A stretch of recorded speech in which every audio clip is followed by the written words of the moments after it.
The black dress feels wrong against my skin as I stand before my 7-year-old son's casket. Wrong because Nathan should be here, holding my hand, sharing this unbearable weight. Wrong because parents shouldn't outlive their children. And wrong, so profoundly wrong, because while I bury our son, my husband is in Hawaii with his mistress. I know this because a photo landed on my phone 10 minutes ago. Nathan, tan and grinning, a cocktail in hand, his arm draped around a blonde who can't be older than 30. Below it, the message read, "Thought you should see what your husband's really doing today. A concerned friend." My mother's hand tightens around my arm. "Gabrielle, you're shaking." She's right. The phone trembles in my grip until I shove it into my purse, its weight pressing against me like the judgmental eyes of the mourners around us. Whispers ripple through the small chapel, secrets spread fast in our town, and Nathan's glaring absence at his own son's funeral will fuel gossip for months. "I'll kill him," my mother mutters, her voice low and trembling with fury. "That bastard, I'll kill him with my bare hands." The small, white coffin gleams under the chapel lights, draped in a blanket of roses, Lucas's favorite. He loved how food coloring could transform their pale petals into vivid blues and purples. We spent hours in the hospital together, conducting experiments just to see him smile through the pain. Nathan's parents linger near the edge of the crowd, their expressions carefully neutral. Linda, my mother-in-law, meets my gaze briefly before turning away. She knows. She's probably always known. The funeral director approaches, clipboard in hand. "Are we ready to begin?" I want to scream that I'm not ready, that none of this is right. Lucas should be home playing video games, begging for 5 more minutes before bedtime. Instead, I nod and take my place in the front pew. My phone buzzes again. This time, it's a message from Nathan himself. "Sorry I couldn't make it. Important business meeting. We'll make it up to you." A wave of rage washes over me, scorching away my grief for one fleeting moment and leaving behind something colder, sharper, and infinitely more dangerous. I delete the message and sit up straighter. Let him enjoy his Hawaiian paradise with his cheap mistress. Let him think he's won, that I'll crumble under the weight of my grief like a dutiful, broken widow. He's wrong. I'm going to destroy him, not just for abandoning Lucas during his illness, not just for missing his funeral, but for every lie, every betrayal, every selfish moment when he put himself first. Piece by piece, I'll take everything from him until he understands what true loss feels like. The reception at my parents' house feels like a staged play, everyone performing their assigned roles. In the kitchen, Linda corners me, her manicured nails digging into my arm just a little too hard. "Nathan's going through a difficult time," she says, her voice dripping with artificial sympathy. "We all process grief differently." I shake her off, focusing instead on arranging cookies that no one will eat onto a serving tray. "Is that what we're calling it now? Processing grief in Hawaii?" Her lips press into a thin line. "You've always had a flair for dramatics, Gabrielle. Perhaps if you'd been more understanding during Lucas's illness." "Don't you dare." My mother's voice slices through the room, sharp and unyielding. She steps into the doorway, and I've never seen her look so furious. "Don't you dare blame my daughter for your son's cowardice." Linda stiffens, her composure slipping for the briefest moment. "Margaret, this is hardly the time." "It's exactly the time." My mother closes the distance between them, her smaller frame somehow towering over Linda's. "While my daughter was sleeping in hospital chairs for months, where was Nathan? While my grandson fought for his life, where were you and Robert, with your family support?" The sound of shattering porcelain interrupts her tirade. I've crushed a cookie in my fist, crumbs scattering across the counter. In the living room, my father asks a guest about his newspaper for the 3rd time in 10 minutes, oblivious to the storm brewing in the kitchen. "We contributed financially," Linda says stiffly, her voice laced with condescension, which is more than I can say for some people. My mother laughs, a cold, bitter sound. "Oh yes, your precious money. Tell me, Linda, does Nathan know about the trust fund yet? The one Robert's father left specifically for his great-grandchildren?" Linda's face goes pale. This is the first I'm hearing of any trust fund, but it's clear from her reaction that this information wasn't meant for me. "That's a family matter," she hisses. "Lucas was family," I say quietly, the pieces falling into place. He was the only great-grandchild. That money was his. The tension in the kitchen becomes suffocating as Linda's perfectly composed mask begins to crack, revealing something dark and calculating beneath. All those times she discouraged Nathan from spending time with Lucas. All those business trips she conveniently arranged during his hospital stays. It wasn't just neglect. It was deliberate. "I think you should leave," my mother says, her voice ice cold. But Linda's already retreating, her heels clicking against the hardwood floor like tiny hammers driving nails into the foundation of my growing rage.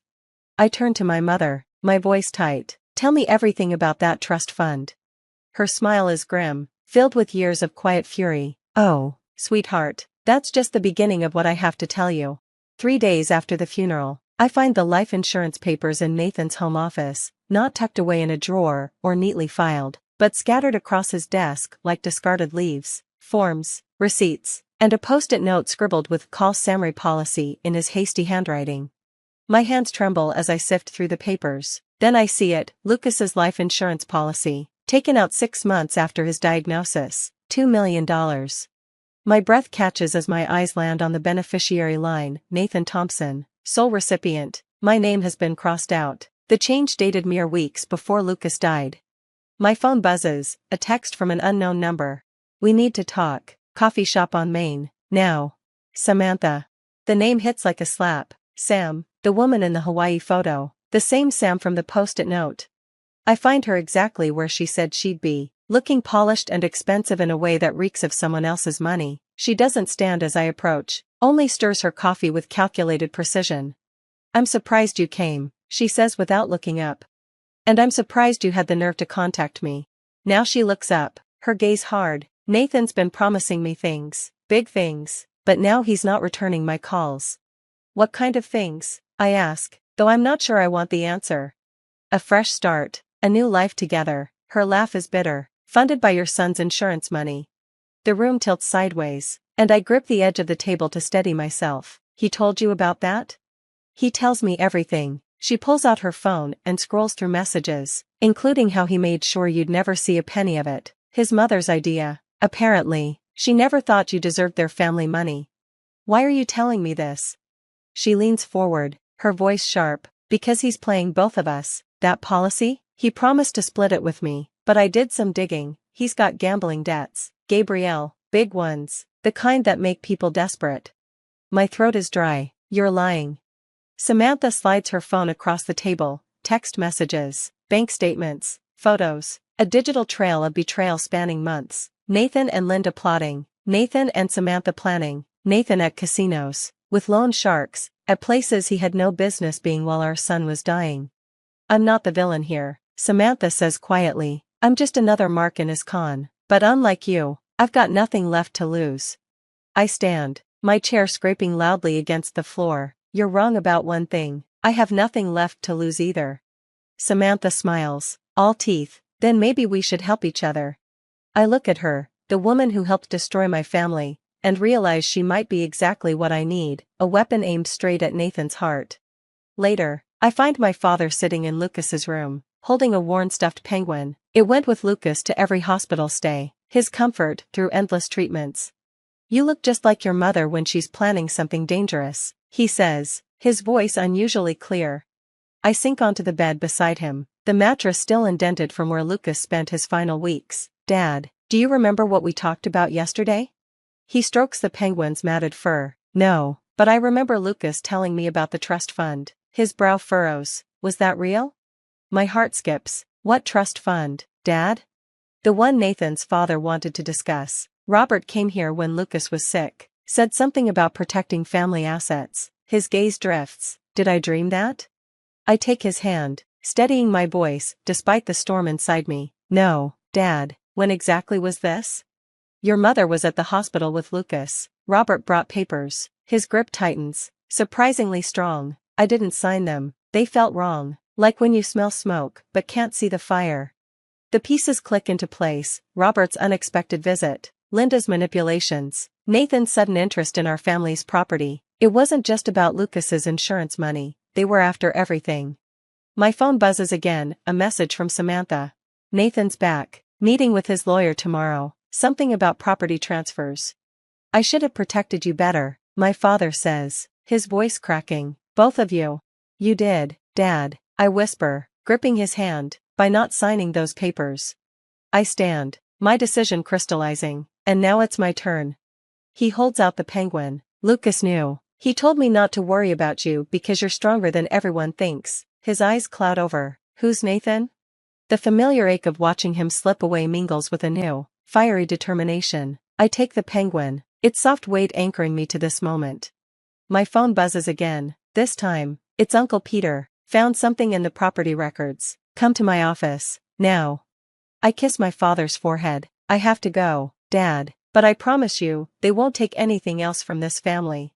Uncle Peter's office is a fortress of filing cabinets and legal documents, but what he shows me isn't buried in a drawer. It's on his computer, a series of property transfers dating back to when Lucas first got sick.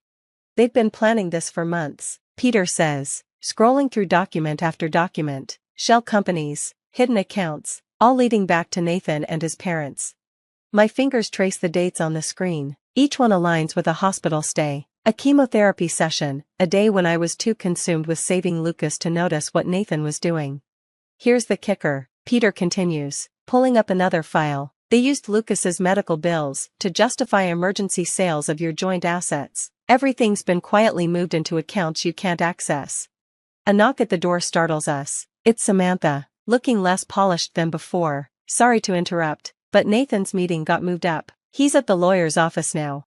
Peter glances at his watch. That's not possible. The meeting was scheduled for tomorrow.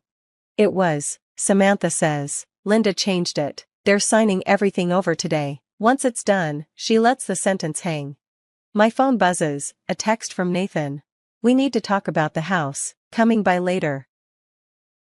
The house, my parents' house, the place where my father still lives, the place where Lucas spent his final days, the property that's been in my family for generations. I square my shoulders. Show me everything.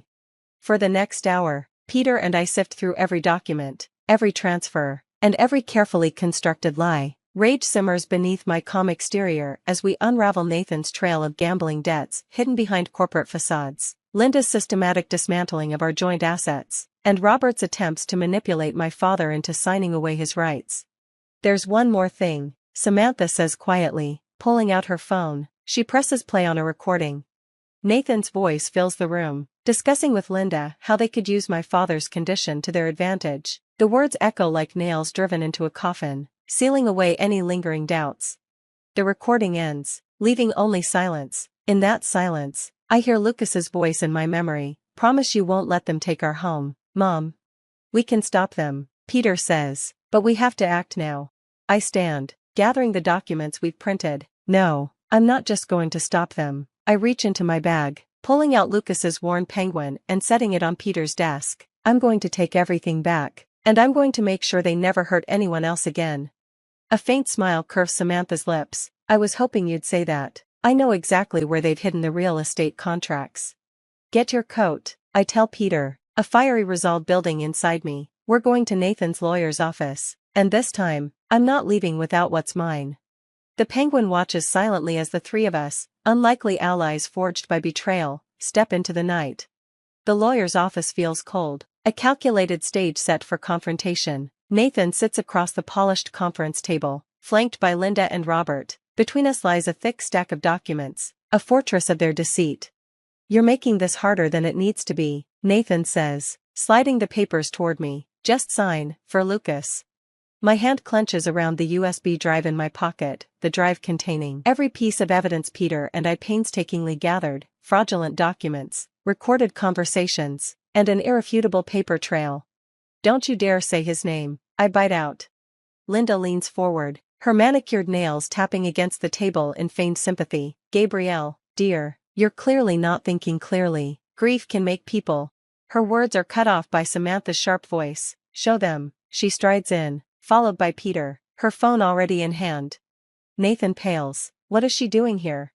Connecting the USB to the lawyer's computer, I watch the projector flicker to life. One by one, the evidence scrolls across the screen, property transfers, falsified signatures, and recordings of Nathan and Linda plotting to exploit my father's dementia.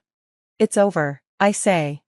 Nathan's smile freezes me. Actually, he pulls out another folder, tossing it onto the table. The photographs inside make my stomach drop. Peter meeting with known criminals, bank statements showing questionable transfers, and emails hinting at tax fraud. Imagine how damaging this would be for your family, Linda says softly, her tone venomous. Your uncle's business destroyed, your mother implicated, your father uprooted from his home. Peter starts to protest, but Nathan cuts him off. We can make this all go away, or we can destroy everything you have left. Your choice. The room spins as every carefully laid plan crumbles before me. They weren't just stealing, they'd built their own insurance policy against exposure. Nathan stands, his tone smug. You have until tomorrow morning to decide. Choose wisely. They leave, their threats hanging heavy in the air. The projector continues cycling through the evidence, now a testament to a battle I'm no longer certain I can win. They won't stop, Samantha whispers. They'll take everything, piece by piece.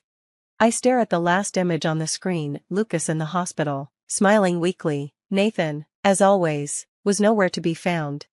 No, I say, my voice steady, they won't take anything else, not from me. It's time we stop playing their game, we're changing the rules.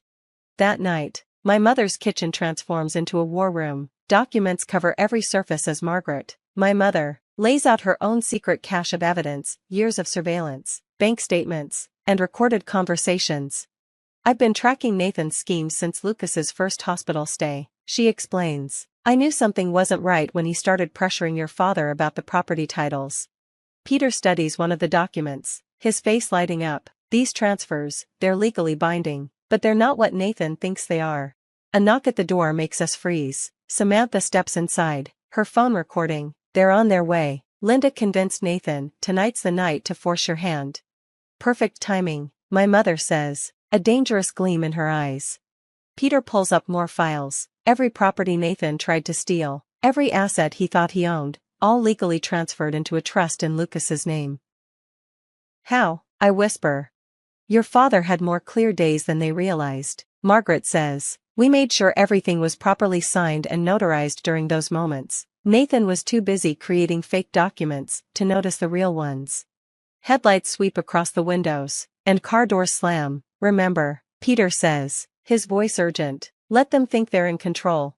When Nathan bursts in, his smile is triumphant, until Samantha presses play on her phone. The recordings play, Nathan and Linda confessing to fraud, discussing how to manipulate my father, and plotting every move. You set us up, Nathan snarls, lunging forward. No, I say, my voice cold. You set yourself up. Every fake document, every fraudulent transfer, they've already been sent to the FBI. Linda reaches for her folder of threats, but my mother snatches it. Looking for these? She asks, her tone steel. Funny thing about evidence, it works both ways. Nathan's face twists in rage. You can't. I already have. I cut him off. The only question now is how far you want to take this, because I'm ready to lose everything to make sure you lose more. The silence that follows is deafening. The next morning, as frost crunches beneath my feet, I visit Lucas's grave. I set his penguin against the stone, its familiar weight grounding me. You'd be proud, Lucas, I whisper. We protected what mattered. My father joins me, more lucid than usual. Lucas told me not to worry about you. He said you'd find your strength. I smile softly. Did he? He nods, touching the penguin. Funny thing about strength, it sometimes looks like revenge, but it's really just love wearing armor. The weight of everything, the battles, the loss, the hard-won justice, settles on my shoulders. It isn't triumph, it's survival. As we turn to leave, a monarch butterfly flutters onto Lucas's headstone, its wings glowing like stained glass. Let it be, I tell my father as he reaches for it. The butterfly takes flight, free and unburdened, and for the first time, I understand what it means to let go.